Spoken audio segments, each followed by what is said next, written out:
Throughout the presentation, we'll be using several terms, including the first one here, self-management. This first definition is a plain language definition. Self-management is simply what all of us do every day. We make decisions and we take actions that can protect our health and improve our well-being. And as you can see, this definition is based on a publication by Gantz in 1990.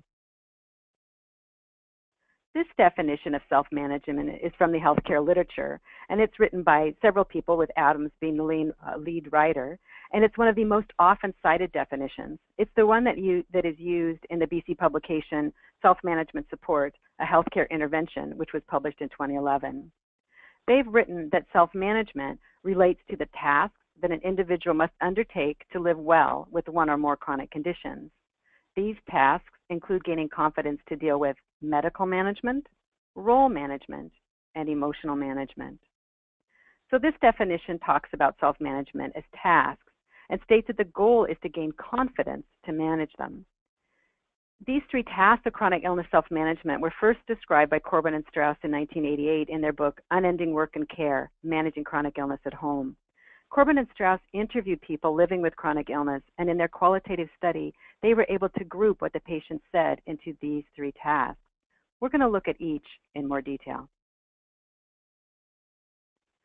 The first task is called medical management. It's a familiar topic to healthcare professionals. So this includes activities such as obtaining and taking medication, monitoring symptoms or physiologic measures like blood sugar or blood pressure.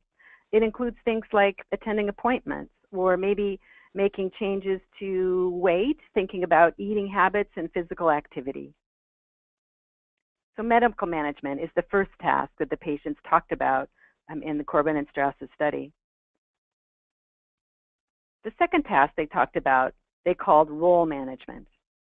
This means how you carry out your normal activities and maintain life roles, such as job, school and play, home, family, and voluntary work.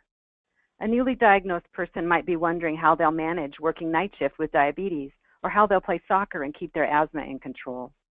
So how do I carry out my normal life now that I have a chronic condition?